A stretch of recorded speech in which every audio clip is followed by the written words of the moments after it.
Belanda 1945. Perang Dunia Kedua sedang berkecamuk. Negeri kincir angin turut dihantam rezim fasis Nazi Hitler dari negara tetangga mereka, Jerman. Cengkraman Belanda di Indonesia sedang bergerak menuju senja. Di kota Rotterdam, pada suatu hari, Indonesia Kristen Jongeren atau Mahasiswa Kristen Indonesia sedang mengadakan pertemuan.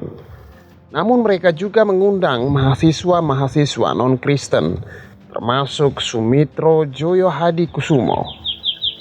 Di tengah berlangsungnya acara, Sumitro bertemu dan berkenalan dengan seorang gadis bernama Dora Sigar, mahasiswi jurusan ilmu perawatan pasca bedah di Utrecht. Serentetan perjumpaan berikutnya semakin mendekatkan Sumitro kepada Dora. Mereka menjadi lebih saling mengenal. Tapi pada waktu itu, Sumitro belum memiliki kesan apapun terhadap Dora. Keduanya baru menjadi akrab dan mulai menjalin hubungan yang lebih khusus saat Sumitro harus menjalani operasi tumor di usus besar. Menjelang proklamasi kemerdekaan Indonesia, Sumitro memang tergolek sakit di pembaringan hampir setahun lamanya. Ia menjalani operasi tumor usus besar tanpa antibiotika. Beruntung, ia selamat dari ancaman maut.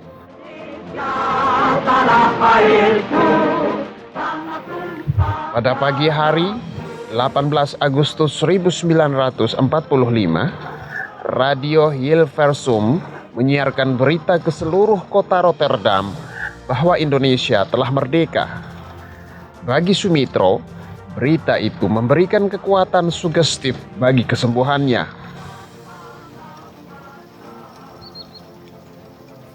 Sumitro kembali ke Indonesia pada 1946 saat Dewan Keamanan Perserikatan Bangsa-Bangsa atau PBB bersidang di Court House, London, Inggris pada tanggal 17 Januari 1946. Ia dan Mr. Zairin Zain ikut hadir. Setahun kemudian, Dora menyusul ke Indonesia dan langsung menetap di rumah orang tua Sumitro. Mereka akhirnya menikah pada tanggal 7 Januari 1947. Meski Sumitro adalah seorang Muslim, Dora memilih tetap beragama Kristen saat mereka menikah. Pernikahan berlangsung di kediaman Sumitro di kawasan Matraman, Jakarta Timur. Beberapa hari kemudian diselenggarakan resepsi pernikahan khusus bagi kawan-kawan kedua mempelai. Sultan Syahrir yang termasuk undangan hadir juga di sana. Selanjutnya, bulan madu Sumitro dan Dora di Klender berlangsung di bawah deru tembakan. Maklum, saat itu suasana revolusi kemerdekaan sedang sangat-sangat terasa. Di berbagai tempat, rakyat Indonesia bertempur melawan pasukan Belanda.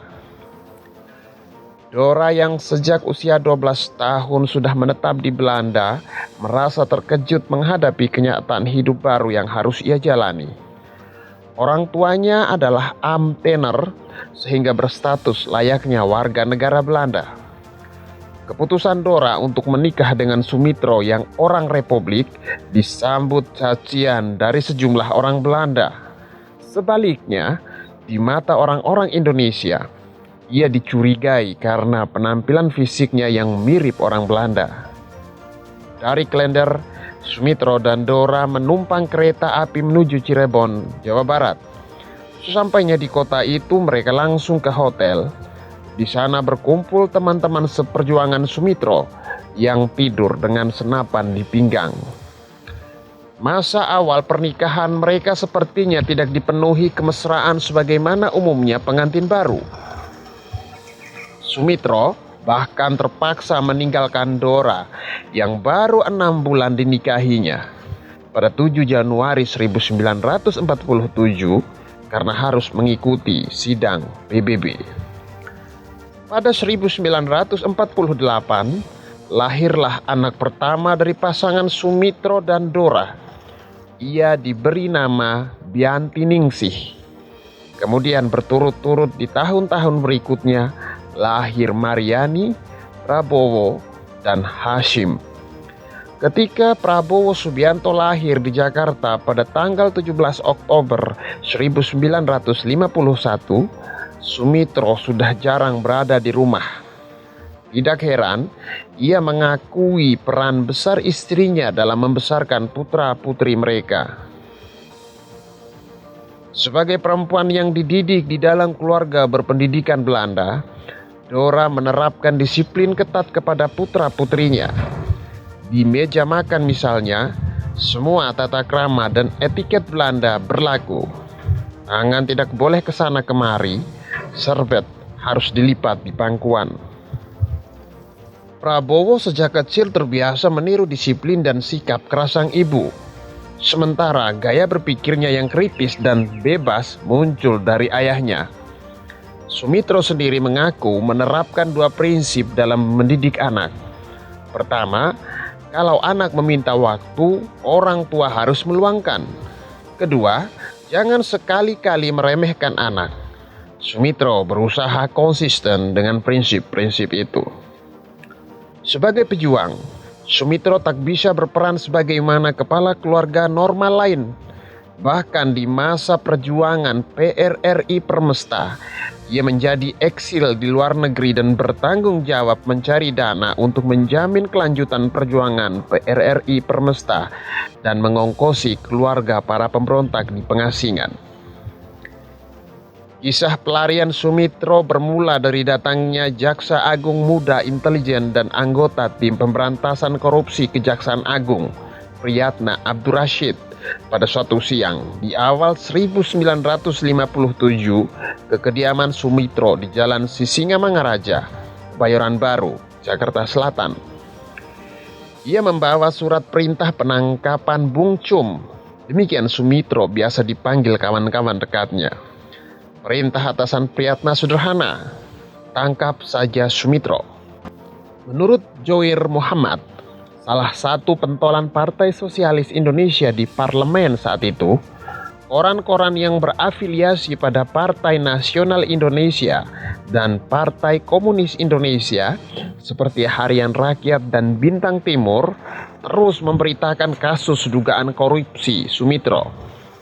Ada desakan agar Sumitro diajukan ke pengadilan. Waktu itu memang ada isu bahwa Sumitro melakukan korupsi, memberikan dana kepada PSI dalam pemilihan umum. Sumitro menolak ditangkap karena tak merasa bersalah. Ia berkata, begini, sebelum pindah ke PRRI, saya merasa hendak ditangkap. Apa-apaan ini?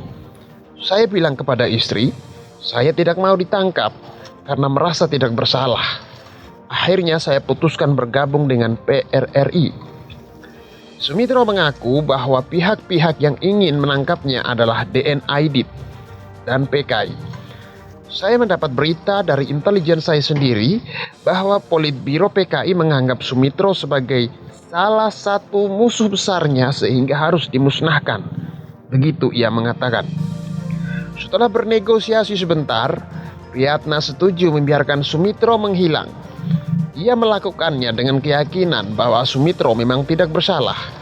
Sumitro yang tersudut oleh berbagai kabar rencana penangkapan dirinya, kemudian bergegas menemui Syahrir.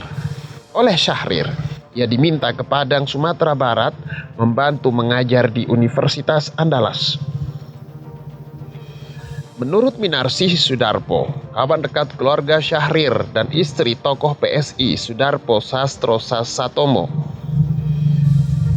Syahrir tak pernah mengutus Sumitro untuk bergabung dengan PRRI Permesta.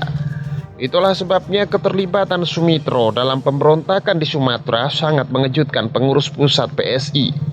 Syahrir sudah menegaskan kepada Sumitro, boleh melakukan oposisi, tapi jangan bentuk pemerintah tandingan. Tapi Sumitro tidak menggubris ucapan Syahrir. Sebelum deklarasi PRRI, sejumlah petinggi PSI sudah berusaha mengingatkan Sumitro. Joir Muhammad diutus menemui Sumitro di Padang. Setelah Joir gagal, giliran Sudarpo menjumpainya. Terakhir, kakak Sudarpo Soebadjo berbicara panjang dengan Sumitro di Singapura. Semuanya gagal menarik Sumitro dari PRRI.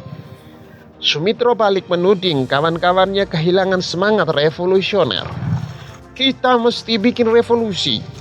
Kita mesti melawan Soekarno, kata Sumitro seperti diingat Soebadjo. Setelah pertengkaran itu, Sumitro dan rekan-rekannya di PSI putus hubungan. Sumitro sendiri mengaku mendapat restu Syahrir untuk memberontak. 2 hari sebelum ke Sumatera, saya bicara dengan Syahrir. Saya bilang, "Bung, saya mau hijrah dan bergabung dengan daerah." Syahrir mengatakan, "Oke Cum, tapi kok daerah seperti tersingkir sendiri? Ada Dewan Banteng, Dewan Gajah, Dewan Garuda. Usahakan semua itu agar bisa bersatu," kata Sumitro. Pada Mei 1957, Sumitro naik kereta api dari stasiun Tanah Abang ke stasiun Merak, Banten. Asisten pribadinya, Priasmoro, turut mendampingi. Dari Merak, Sumitro naik perahu bermotor ke Lampung, kemudian naik kereta api ke Palembang, lalu ke Padang. Keempat anak Sumitro sesungguhnya belum cukup dewasa untuk ikut menanggung beban dari pilihan politik ayahnya. Pada Mei 1957, usia Hasyim baru hendak menginjak 3 tahun.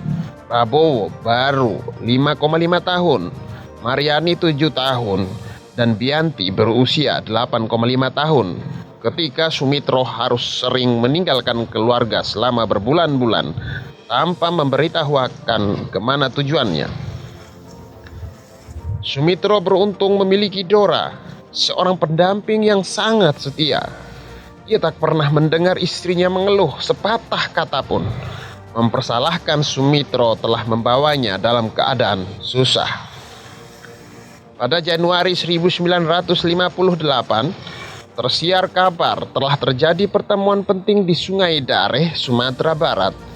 Para petinggi militer yang memberontak terhadap Jakarta, yakni Letnan Kolonel Ahmad Hussein, Kolonel Maludin Simbolon, Kolonel Dahlan Jambek, dan Kolonel Vence Simual, berkumpul di sana. Mereka menamakan diri Dewan Banteng. Ultimatum kepada pemerintah pusat akhirnya dikeluarkan pada tanggal 10 Februari 1958.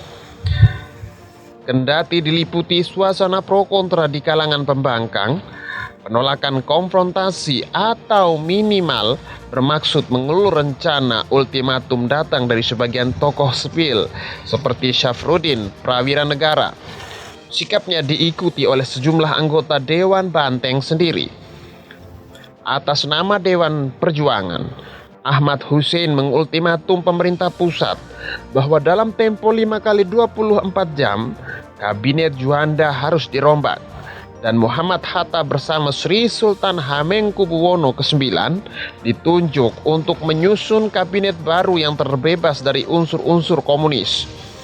Namun, Kabinet Juanda melalui sidang darurat mengambil keputusan menolak secara keras ultimatum Padang dan bahkan memerintahkan Kepala Staf Angkatan Darat memecat langsung serta menangkap para kolonel yang berada di belakang Dewan Perjuangan. Komando daerah militer Sumatera dibekukan dan hubungan darat maupun udara dengan Sumatera Tengah dihentikan sama sekali. Waktu 5 hari habis dan tak ada perombakan apapun. Dewan Perjuangan siap mengambil tindakan terakhir. Kedua belah pihak agaknya telah berada pada suatu posisi yang membuat mereka tidak dapat mundur lagi. Tepat 15 Februari 1958, Ahmad Hussein melalui radio Bukit Tinggi mengumumkan proklamasi suatu pemerintahan tandingan yang mereka sebut dengan Pemerintahan Revolusioner Republik Indonesia atau PRRI. Seraya menyatakan tidak mengakui kabinet kerja di Jakarta, Dewan Perjuangan juga membentuk kabinet sendiri yang terdiri dari Syafruddin Prawira Negara yang diposisikan sebagai Perdana Menteri merangkap Menteri Keuangan, M. Simbolon, Menteri Luar Negeri, Dahlan Jambek, Menteri Dalam Negeri, sementara dari unsur Permesta adalah Saleh Lahade, Menteri Penerangan, Mokhtar Lintang sebagai Menteri Agama, Pence Sumual sebagai Kepala Staf Angkatan Darat, Job Warau sebagai Menteri Pembangunan, Muhammad Syafei sebagai Menteri Pendidikan dan Kebudayaan, dan Sumitro Joyo Hadi Kusumo sebagai Menteri Perhubungan dan Pelayaran. Situasi politik yang semakin memanas membuat Sumitro tak mungkin kembali ke Jakarta. Ia pun memilih untuk pergi ke luar negeri. Des Alwi, seorang diplomat senior Departemen Luar Negeri Republik Indonesia, berperan besar membantu pelarian dari keluarga Sumitro pada tahun 1950-an itu. Des bertemu Dora dan anak-anaknya di Palembang, Sumatera Selatan. Ia lalu membantu keluarga Sumitro menyeberang ke Singapura. Selain karena sama-sama aktivis PSI, ia senasib karena juga dicari-cari aparat keamanan. Ada sekitar 10 keluarga pemberontak PRRI Permesta yang berlindung di Singapura. Di antaranya keluarga Tan Guan Po alias Paul Mawira, ekonom karib Sumitro yang juga orang PSI. Pada awal 1950-an, Tan dan Sumitro bersama-sama membangun Fakultas Ekonomi Universitas Indonesia. Di Singapura, mereka tinggal berdekatan di kawasan Bukit Timah. Keluarga Kartodirjo di Margoliouth Road, sedangkan keluarga Sumitro di Dalkeith Road. Singapura adalah negara pertama yang disinggahi Prabowo saat mengikuti ayahnya di pengasingan. Di sana, Prabowo kerap bermain bersama Kun Mawira, putra Tan Guan Po. Usia mereka 6-7 tahun waktu itu. Mereka tidak tahu bagaimana kesusahan orang tuanya yang lari dari kejaran pemerintah RI. Mereka hanya tahu bahwa mereka dilarang bergaul rapat dengan putra-putri diplomat di Kedutaan Besar RI.